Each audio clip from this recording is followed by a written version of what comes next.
All right, welcome everybody to our webinar on becoming a volunteer leader with the VNPA. A couple of short housekeeping items for today. So we're running this as a webinar today, so other people can't see you or hear you, but what we'll be doing is we'll have a presentation for 15 or so minutes. Then we'll be introducing you to a few of our volunteer leaders who are quite active already with the VNPA as leaders. And then after that, there'll be the opportunity for you to ask questions. When it comes to asking questions, we ask you to put them into the Q&A function. Don't use the chat function. That won't work so well. Yeah, please pop questions into the Q&A questions, and we'll have the opportunity for you to ask questions and us to answer them at the end of the webinar. So thanks again, everyone, for coming along. I'd like to start by offering an acknowledgement of country. So the Victorian National Parks Association acknowledges the many First Peoples of the area now known as Victoria, and we honour their continuing connection to and caring for country. We support traditional owner joint management of parks and public land for conservation of natural and cultural heritage. My name's Caitlin, and I'm the Community Learning and Engagement Manager with the Victorian National Parks Association. And it's lovely to be able to speak this evening about the role of volunteers when it comes to leading activities and getting people out into nature, which is very much a part of what we do.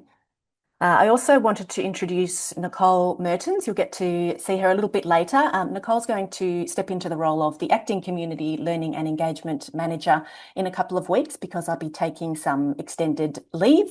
So if you are interested in becoming a volunteer leader over the next few months, Nicole is the person that you will be dealing with. So to start off with, I just want to give a little bit of an introduction to who the Victorian National Parks Association is for anyone who isn't familiar with who we are and what we do. Essentially, we have a vision of Victoria as having a secure, healthy, natural environment that is protected, respected, and enjoyed by everyone.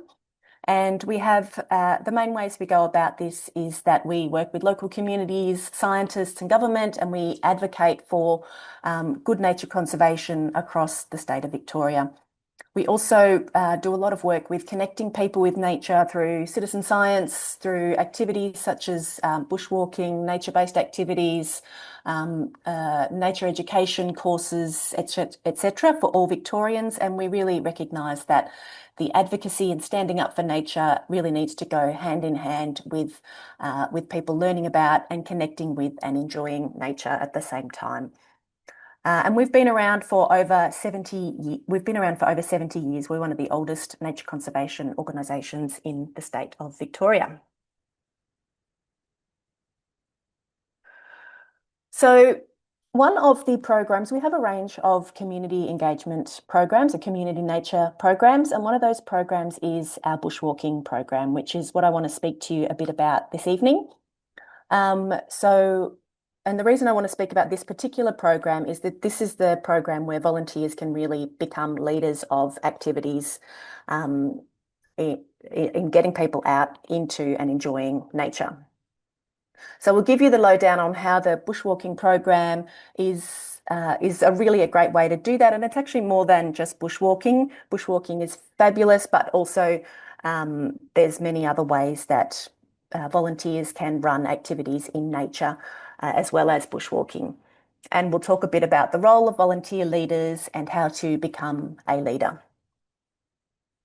So getting people into nature has been a part of what the Victorian National Parks has done since we formed over 70 years ago. The first bus excursion left for Wilson's Prom in 1954, I think it was, and the idea behind getting that excursion and getting those people out to the prom is to really showcase the amazing places that we have in Victoria. So that concept of getting people into nature and the importance of it has been really a part of what we have done for forever with the VNPA.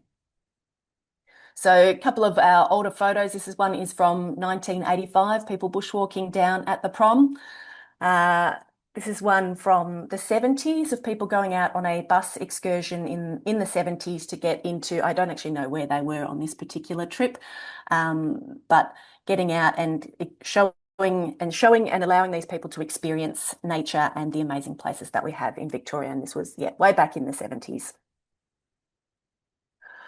Um, So over the years, the bushwalking program itself grew, and we had at its peak over the say the late 90s and early noughties, we sometimes had like 5 to 10 activities on offer every single week, all led by volunteers. We don't have that many activities on offer at the moment, but we still have a great program of activities with amazing leaders and people who really enjoy getting people out into nature. So it's always, this particular program has always been, activities have always been led by trained volunteers, and there's always been training for people in getting them out, getting people out into nature so that we run great activities, safe activities, and opportunities for people to really see some special parts of Victoria. So, as I've said, it's more than bushwalking. Many leaders run amazing bushwalks, but equally leaders with knowledge of, say, a certain forest, or they might have knowledge of birds or fungi. They might run an interpretive walk where they're talking about and giving people the opportunity to get to know something in particular about nature. So, for example, this is Nick here, and he's talking to people about wildflowers in a grassland. So, people are getting an opportunity to really learn about the different wildflowers that are in this particular grassland. So why do we run volunteer-led activities, and why are we keen to have volunteers running activities with us? One of the reasons is that it's something that we've done for a very long time, and it really does, when our activities are led by volunteers, it really does build a strong sense of community around the VNPA. It's a great way for us to be able to get more people out into nature. This can't be done just by our staff team. We really need the community out there, getting people into and showing these extraordinary places we have across the state. It enables our community to share and build the skills and knowledge that they have. It also introduces more people to the VNPA and who the Victorian National Parks Association is. It exposes people to many of the beautiful parts of the state, and it's also a chance for us as a community, so that includes ourselves, we are part of that community, and it's a chance for us to actually enjoy nature together. So we have diverse volunteers, and we have diverse approaches to the types of activities that we're able to offer through our bushwalking program. And we really value those different styles of activities.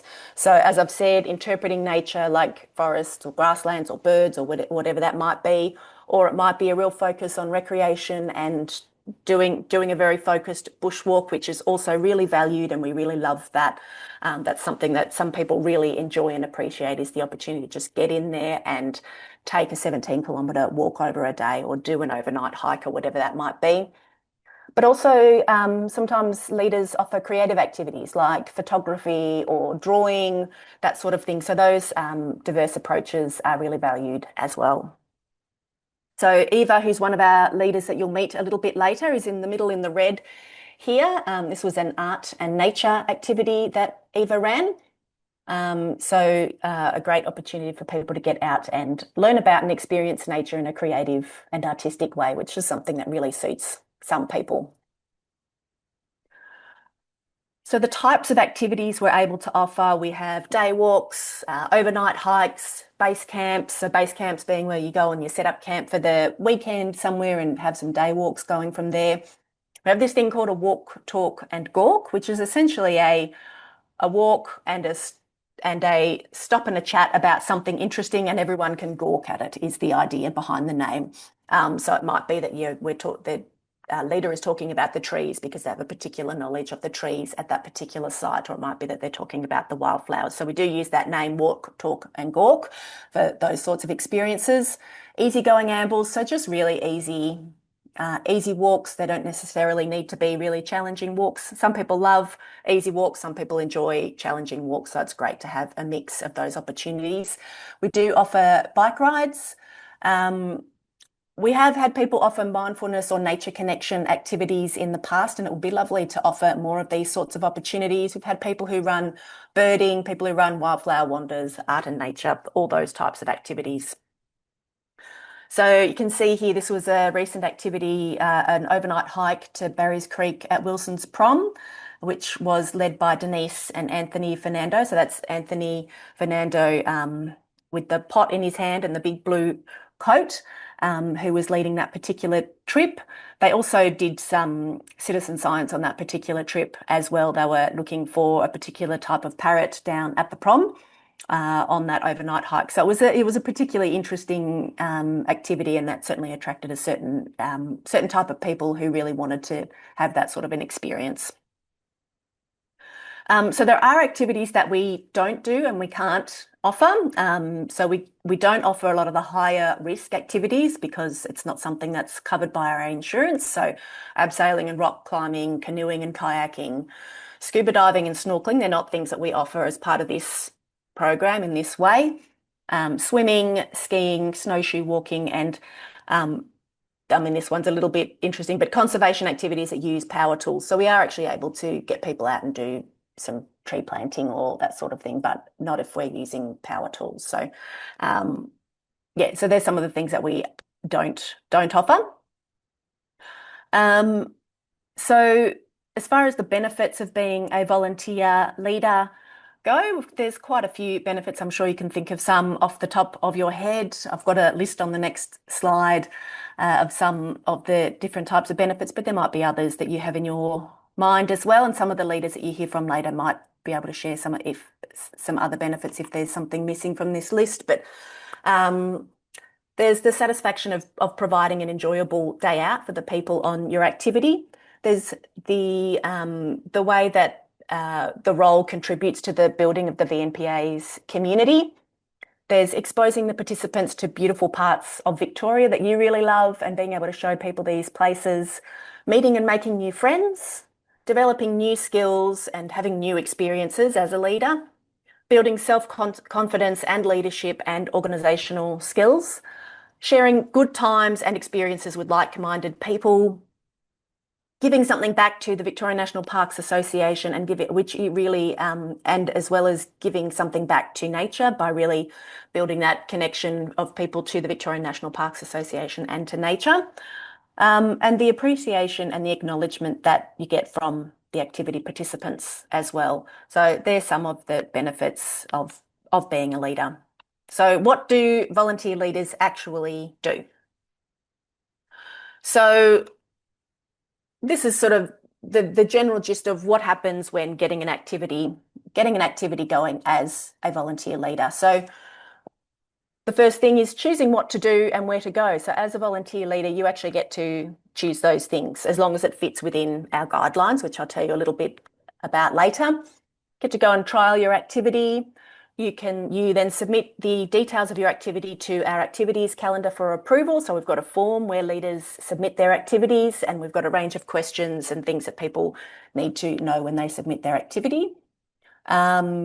If it's a medium hard or more difficult walk or activity, then the leader will need to put together a risk assessment, which is supported. So the Community Learning and Engagement Manager does actually support that process of getting that risk assessment together.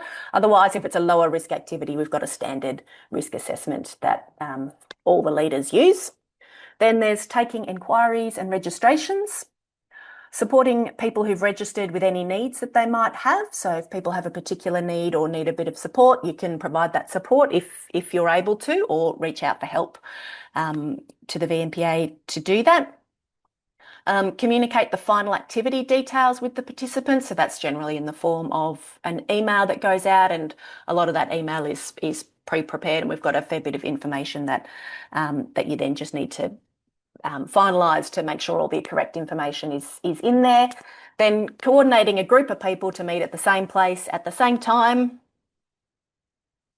And then it's on to running the actual activity. So when it comes to running the activity, It's things along the lines of ensuring that people feel welcome and safe when they come along to the activity, making sure you follow the leaders' guidelines. Again, I'll show you them in a moment, including the standard risk assessment procedures, managing the group and the group dynamics. If you want to, you can point out special features if you want to and you know about them. Or running the activity in the way you planned, whatever that might be it the photography session or be it the walk or be it the birding trip, whatever that might be. Step up in the event that difficulties arise, which they usually don't, but occasionally things do happen. And also really enjoy the activity as a leader. Enjoy the activity and enjoy meeting the great people who come along on the walk or whatever activity it might be. And then there's a little bit of follow-up with participants and the VNPA afterwards. So this process is all supported by a staff member at the Victorian National Parks Association. So that is me, the Community Learning and Engagement Manager, or it will be Nicole if I'm on leave at the time. So there is actually support and backup for that.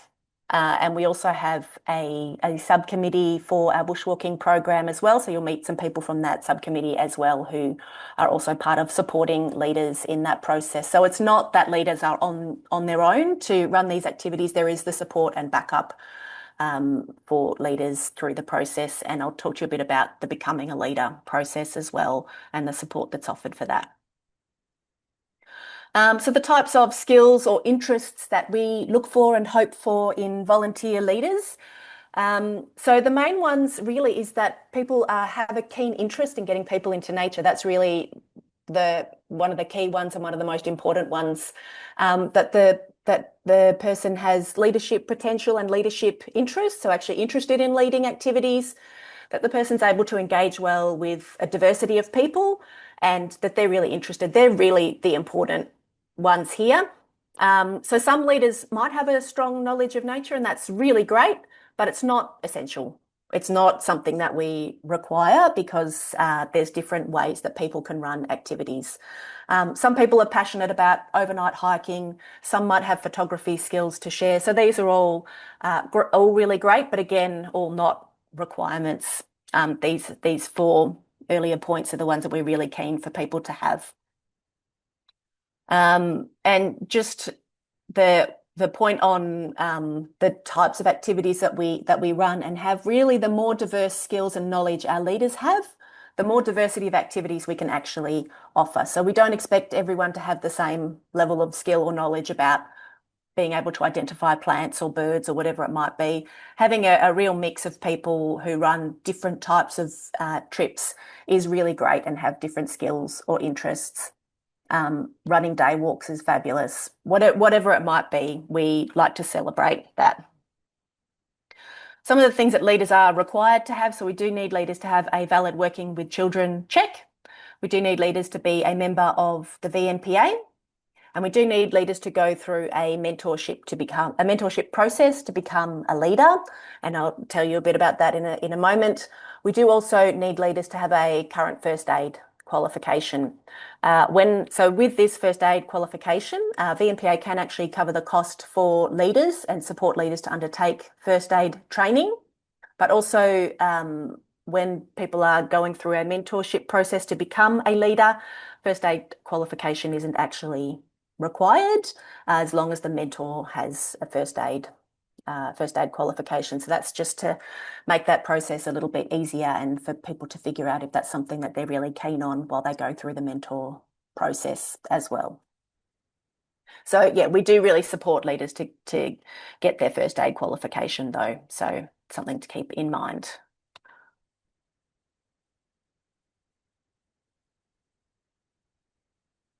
So we have a set of leaders guidelines, which are basically the guidelines on everything that you need to know to run your activity.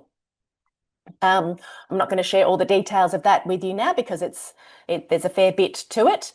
But it is all together, and it is something, it is something that you get to go to if you can't remember what you do, can't remember what the next step is or what needs to happen in a certain situation. A lot of that's actually in there. So with these leaders guidelines, we actually share them with new leaders as they're going through the mentorship process of becoming a leader. So you get to you actually get to talk through that with a mentor, these leaders' guidelines. So actually becoming a volunteer leader, what does that involve? So to support and develop new leaders, and the mentor program is really a support process. It's not a testing process. It's really a support process so that people can really feel supported as they become a leader with the VNPA. So what it involves is after someone expresses interest in becoming a leader with the VNPA, we pair them up with a mentor. Then the new leader and the mentor talk through the leader's guidelines. So it's a sit down and chat. It might be over Zoom or it might be in person, just to talk through the leader's guidelines and what's involved. Then the new leader and the mentor work together to set up a first activity, and that follows the processes that are outlined in the leader's guidelines. And then the new leader puts on this first activity with support from the mentor, who's able to step in and support this leader as needed throughout that first activity. Then from there the mentor will provide the leader with feedback. This is positive things and possibly some things to improve for the leader. Maybe some things might have been a bit confusing, whatever it might be. And then the new leader gets paired with a second mentor to run a second mentored walk. So that's just a case to really being able to just consolidate what's involved and how to go about it, and to make sure that that second activity is really supported as well. So generally after 2 mentored walks, the bushwalking program, our subcommittee will approve the new leader or might recommend further mentoring if someone needs a bit more support to be ready to lead activities independently. And if the leader wants to run new types of activities, we do ask them to be mentored through that new type of activity. And when we say new type of activity, it means if you've learned about how to run a bushwalk and you want to run a bike ride, you would have a mentor to talk you through actually running a bike ride. It doesn't so much apply to whether or not you want to run a bird watch as compared to a bushwalk. It's really about the type of physical activity that people are doing. So now's a chance to meet some of our leaders and mentors. So I'm going to end the slideshow and we'll have a chance to meet some of our new leaders and mentors. I'm going to give them a quick interview so you can hear a bit about what they enjoy doing and the types of activities they've led in the past and the support that they've had to be leaders with the VNPA. So I will get our leaders to pop their cameras on, please.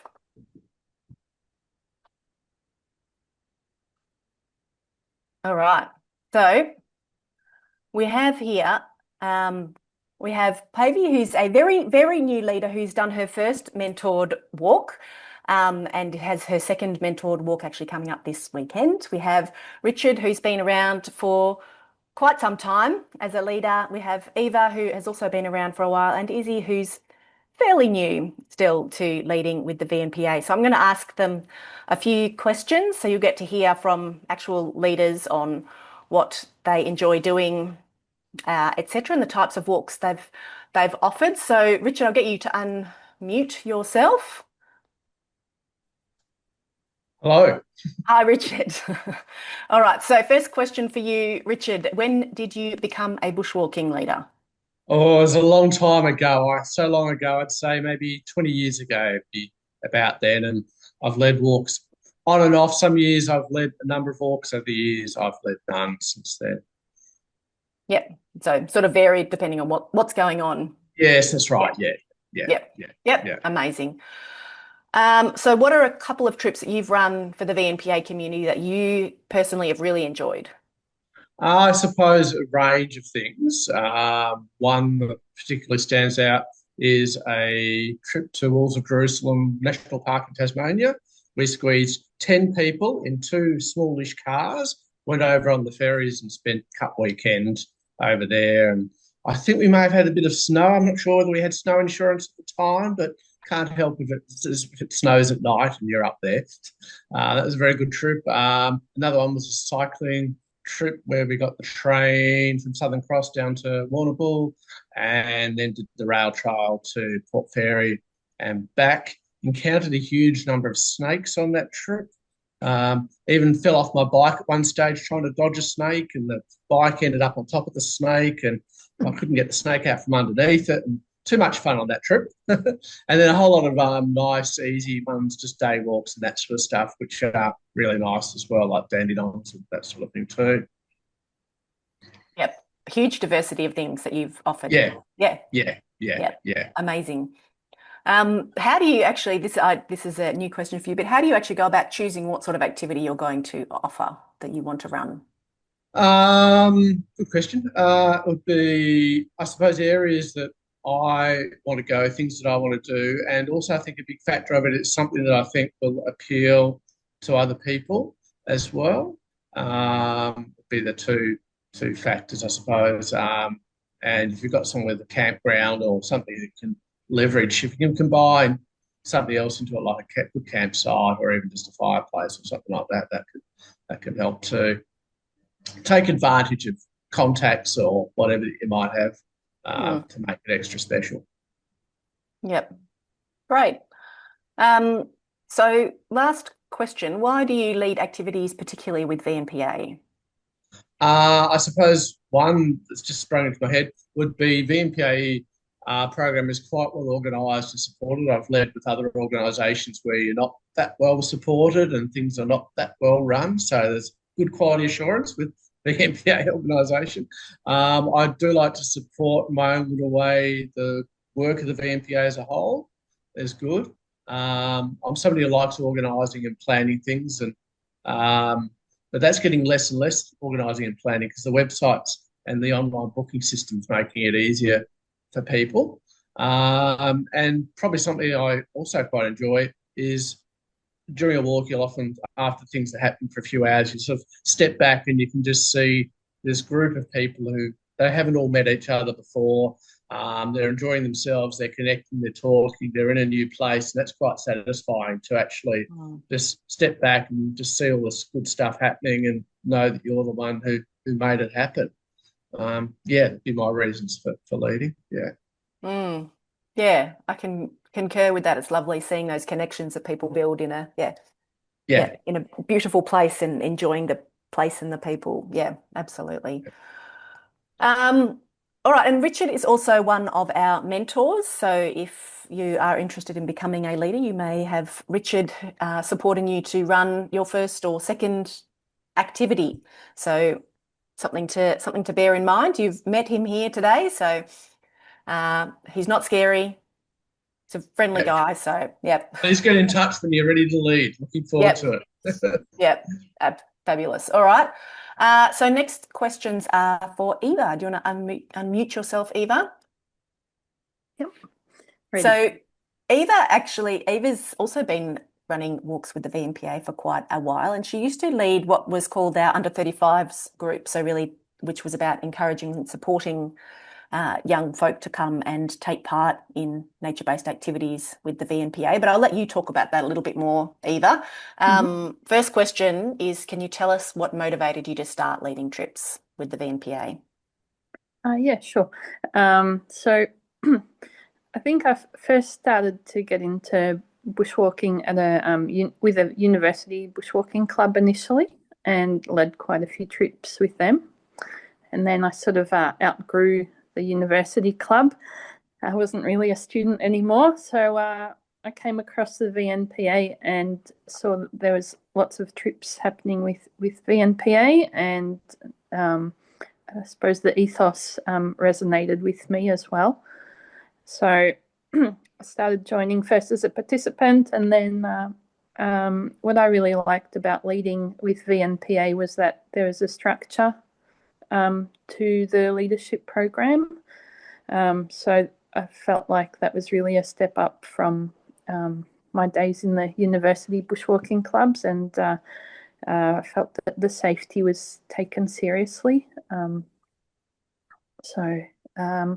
Yeah, I think that's probably what I really liked about leading with VNPA, and just generally enjoy being outdoors, meeting other people that have the same interests, sharing that interest and learning about the outdoors. So. Yeah, great. And do you want to just talk a little bit about, I know we've got a few people online in this webinar from our Next Gen Nature crew, which is about young people, getting people into nature and leading nature conservation as well, young adults. Do you want to just talk a little bit about that under 35s group? Well, it doesn't exist now. Your experience leading that? Yeah, I really enjoyed that. I think with the under 35s group, it was a great way of getting people involved in VNPA, like young people, because I suppose the general stigma, perhaps it's changed these days, but at the time was that bushwalking was for old people. And I think the under 35s made it much more approachable, and being with a group of people that you could relate to. So yeah, I think it was a really great group to be part of, and to get people involved in nature who felt that maybe a typical bushwalking club wasn't for them. So, yep, does great. that answer the question? Absolutely, yeah. Thank you. All right. You've also done a whole diverse types of activities. Can you tell us a bit about some of the diverse things that you've actually offered? There's often quite creative submissions from Eva. So yes, I'm a creative. And I suppose that flows into my bushwalking as well, because I suppose through my creative mind, I think there's more to being in nature rather than just walking from start to finish, or just so I like to also involve other activities to be able to absorb nature in perhaps different ways, although I do love traditional bushwalks as well. So some of the walks I've led were art and nature activities, where we do some drawing activities, because I feel like there's a really strong parallel between drawing, because you need to observe things and take the time to think about what you're actually seeing, and not just draw like stick figures. I mean, that's fine as well, but yeah. And then I think that's also parallel with being in nature and observing what's happening in nature as well. So I like the idea of combining the creative side with the bushwalking side. So just taking things at a different pace. That's my style of bushwalking. I like to absorb things rather than just rush through and get to the end. So yeah. I think I also did a photography activity too. Yeah. yeah, nice. And it's not necessarily that you're like an art teacher, but that it's you Yes. provide the opportunity for people to actually do an artistic activity. You don't need to be an art teacher to do that sort of thing. Is that right? That's true. Yeah. So the aim of these activities isn't to, be an amazing artist, and it's really open to anyone at any skill level to take part in. So I really tried to make it approachable and achievable for anyone. We'd start off with like a really fun activity, and sort of to loosen things up a little bit, have a bit of fun, and then so we might spend like 5-10 minutes like just drawing each other or whatever. It was actually quite fun. And then we might walk for 10 minutes or 20 minutes and then do some draw a particular style. But yeah, it was really about just connecting with nature. It wasn't anything about where you need to be a skilled artist to be able to participate. Yeah, nice. Lovely. Thanks, Eva. And one more question for you. What is something that you really enjoy about being a leader? I think it's a combination of a few things. I also relate to what Richard said about getting,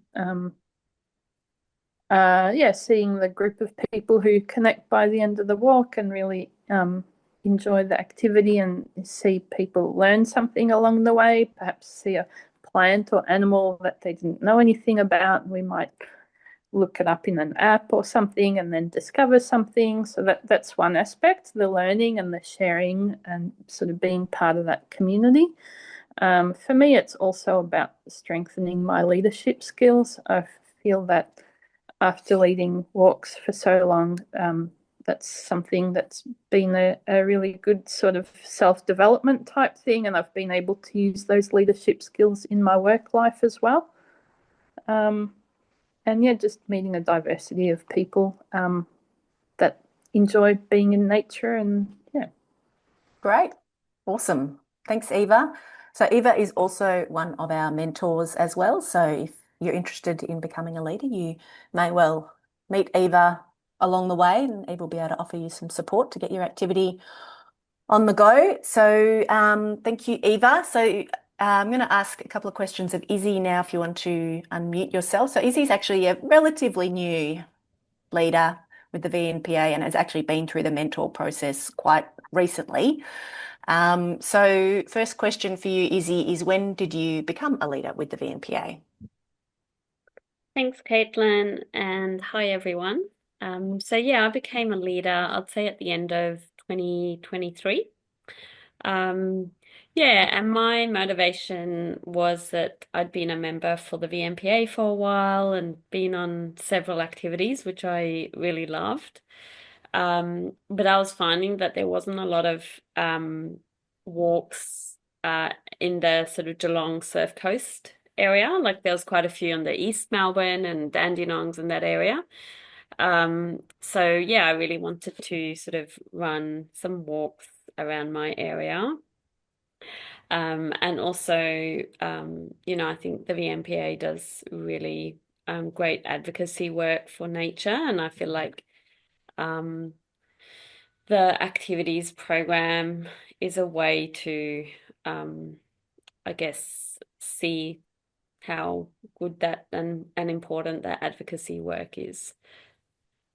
Yeah, great. Yep, thanks, Izzy. So can you tell us about a couple of trips that you've run for VMPA? What did you do? Where did you go? Yeah, so I've run a couple of walks along the Surf Coast.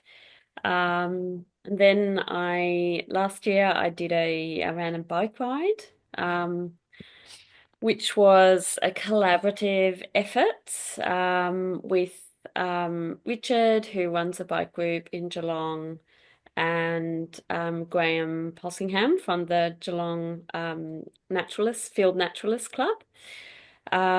So yeah, the bike ride was from North Shore to Lara. So it was like a really diverse landscape, like through the sort of industrial landscape of North Shore, and then Lime Burners Bay and the sort of Ramsar listed wetlands, and then onto Lara. So that was a lot of fun. We didn't come across any snakes, and there was no snakes that ended up on top of me, like in Richard's bike ride. Um, but we did see like 25 different species of birds and a Christmas jewel spider. And yeah, so it was really great to have Graham on board as well, with all his knowledge and expertise that he so generously shared with us during that bike ride. Yeah, and it was very sort of relaxed. We rode for a bit and then he would see a bird and we'd stop and get our binoculars out and then ride for a bit longer. So yeah, that was a really good experience. And then at the end of it, we had a nice lunch together in Lara. So yeah. So Amazing. hmm. And I like that. So you've drawn in with that walk, you actually drew in some people with different skills. So while you were the leader of the activity, you drew in a few people with different skills to actually enhance what you were able to offer as well, which is a nice way to do things too. Yeah, and like it's such a unique area, that Lime Burners Bay, and I don't have the knowledge around birds, so it was great to bring that in and share that with people. Yeah, great. So last question. So because you're a fairly new leader, can you tell us a bit about the support you received to become a leader? Yeah, well, I felt really supported stepping into the role. So Eva and Richard were my mentors. Um, yeah, and I felt really well supported. I feel like the VMPA team is very approachable and encouraging. Both mentors, didn't expect me to know everything straight away, and I felt like we're really keen to support me to grow as a leader. I feel like the information is really clear with the guide that we've got around what's involved, what resources you need. Um, yeah, and I felt it was really helpful being connected to other experienced leaders that had such a variety and strong background around leading. And it was, I feel like they were both so generous with their knowledge and skills. Um, yeah, and I remember the first walk that I led by myself without the mentors with me. Um, and I think I messaged Eva and I sort of, the day before just saying, I was kind of a little bit nervous and Eva talked me through what I was concerned about. And I guess that made me feel like like I was really well supported and part of a community in doing this. So I think, if you decide to become a leader with the VMPA, I think, um, you'll kind of have access to some really great guides and knowledge. And I feel like there's always someone that you can sort of turn to get information or advice. People are very generous in sharing their knowledge. Great. Thanks, Izzy. That's good to know. Excellent. So one more question for Pivy, who's just run her very first walk in December last year with VMPA. So she's still pretty fresh, and her second mentored walk is this weekend. So can you just tell us a bit, Pavy, about the trip that you have coming up and who's supporting you to run that trip? The second walk is coming on this Sunday, and my mentor there and who has supported that one is Eva. And Eva was the one who also was my mentor for with the theory, with the guidelines. She's the one who really spent hours. But I'm coming back to this walk that being the second walk, we have had much less discussion because I feel more confident. I was supported so well with my first one. As Eva went through a lot of stuff with me, a lot of questions. And so, I'm looking forward to this last one, last mentor walk. Awesome. Thanks, Pavy. And it's at Gunnamatta, isn't it, this weekend? Yeah, it's Gunnamatta Finger Beach, yeah. Unfortunately, it's full, everyone, so you can't. We're not able to take any extra people. But certainly that leads to a point where a lot of our walks are filling up quite well. They're quite popular, and we're really keen to have a few more leaders on board so we're able to offer more opportunities for people to get out. And as you can see, it really does. I really feel like there is around this particular program, and because it is volunteer run and led, it really does create quite a sense of community around the organisation, which is a really lovely part of what we're able to offer. And so thanks to all the leaders. I'll get you to stay on because we're going to have just some Q&A from any participants. So you can put some questions in the chat. Now, Nicole Mertens, who will be the Acting Community Learning and Engagement Manager while I'm on leave, she's going to read out some questions, and we will do our best to answer them. Thanks, Nicole. So pop any questions that you have in the chat for now. All right. So not in the chat, in the Q&A. Q&A. At the moment, we just have the one from Alicia. Hopefully, I've pronounced your name right, Alicia. We have Question from Alicia. I already run a hiking group with a 1,300 member base on Facebook, and I schedule and facilitate a hike once per month with anywhere between 5 to 20 people attending. I've been doing this for around 7 years, with the purpose being to share my passion to facilitate a supportive space for people to connect with nature, with self and with community. The hikes are day hikes ranging between 10 to 20 kilometres, all take place within national parks around the Otways and Surf Coast. Absolutely love doing it. And when I saw this leader program, I wondered if I could merge my current group into this, or maybe a partial merge. I'm also a yoga teacher and would love to incorporate nature-based mindfulness and yoga in nature. So perhaps that could be the avenue that I could become a leader and keep my current hiking group separate. Keen to hear thoughts from this crew. Great. Thanks, Alicia. I think that's a good question. I reckon that's something we would have to have a good chat about. And I'd be very happy to have a chat to you on the phone about, is there some possibility to sort of bring some of those things together? It's certainly something we'd be open to having a talk about. So yeah, thank you for that question. Hopefully that answers that.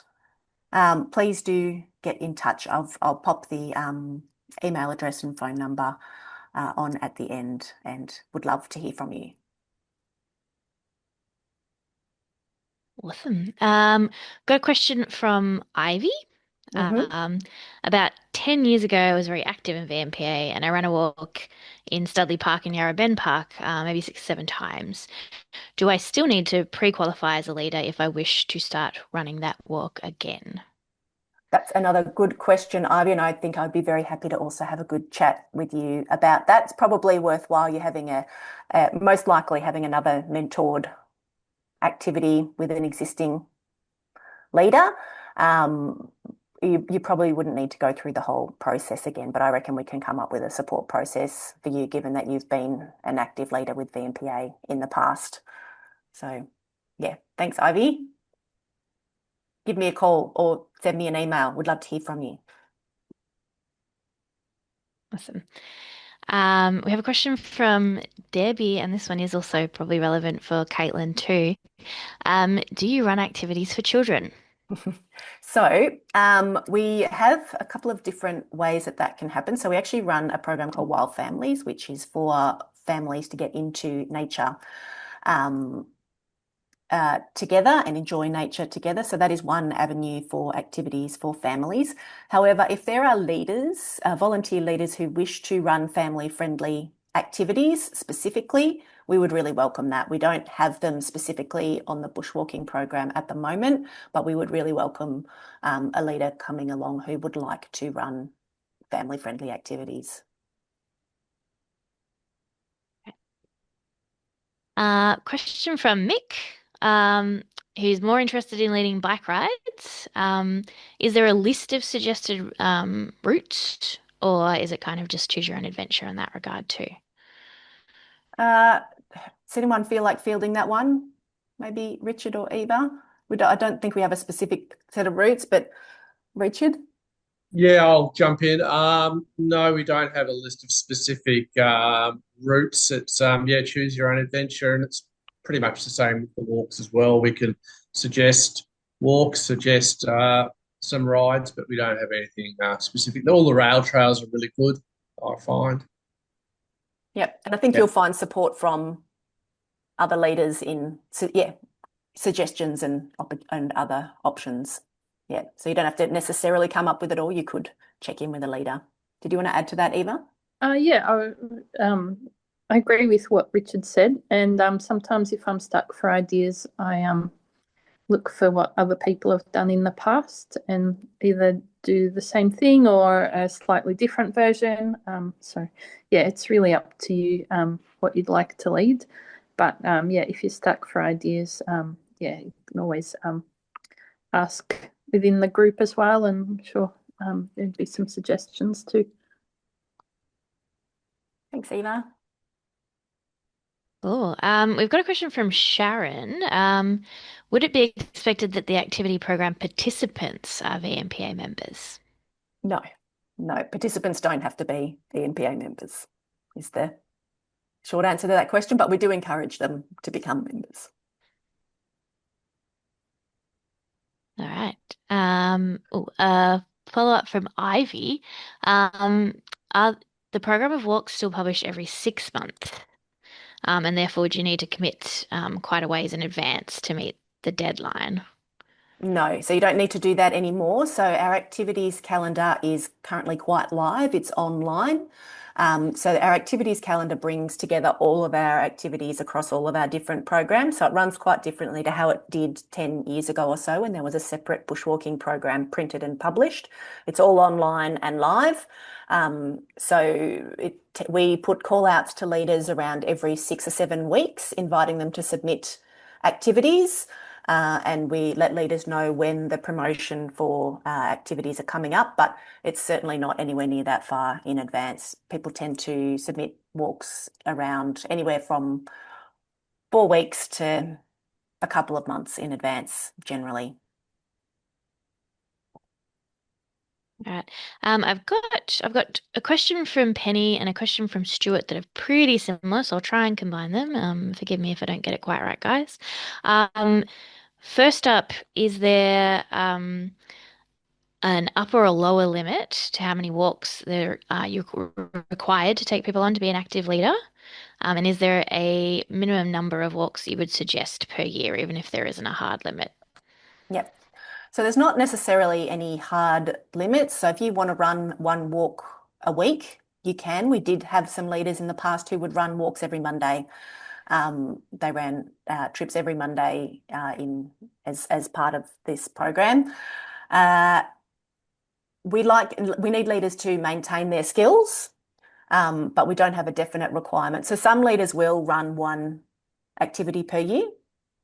Some in the past have run maybe not 52, but they have run quite a large number of walks in the past. So there's not hard numbers on that. It's really about just maintaining the skills of the leaders. Right. Question from Maria, just wondering if activity leaders need to have their own public liability insurance. Yep. So the VMPA has public liability insurance that covers our volunteers. So no, you don't need to have your own public liability insurance.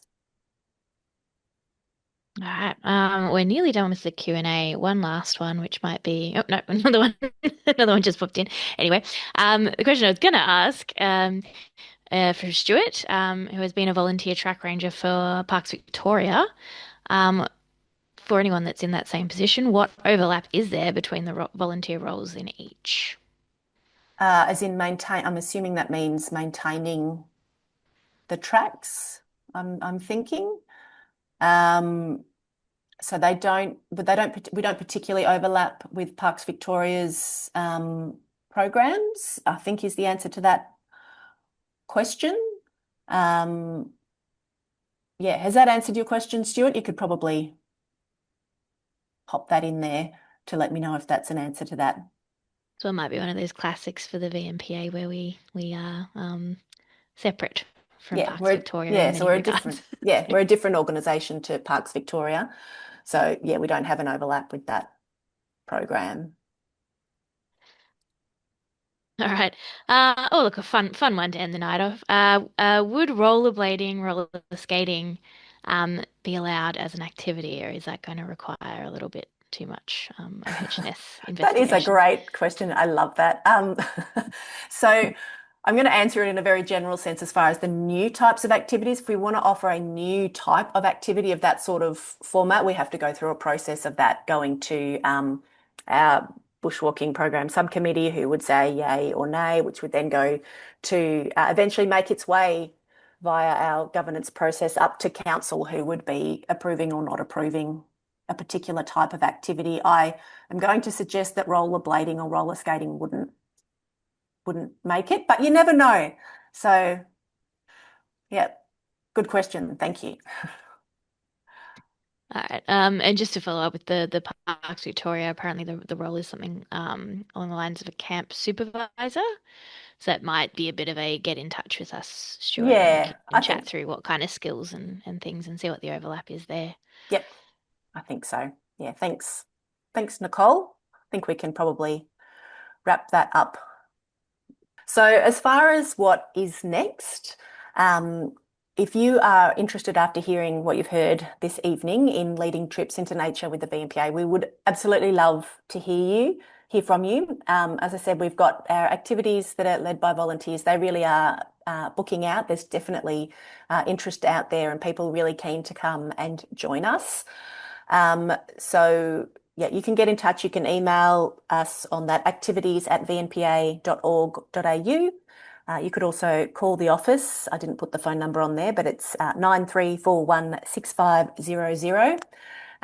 Should I say it again? I feel like I should say it again since I didn't put it up there. 93416500. You could give us a call as well. We'd really love to hear from you and see what we can do to get you going, to get people out into nature. And for anyone who had some of those slightly curly questions in how we might be able to do something with you, please do get in touch and we can have a good chat about that. We'd be very happy to do that. And make sure you check your email tomorrow for next steps in the journey to become a VNPA activity leader. And thanks so much to all the leaders who've come this evening and the mentors as well. We really appreciate your time. And it's great to hear everyone's passion and love for getting people into nature. We can finish it there. Thanks, everybody.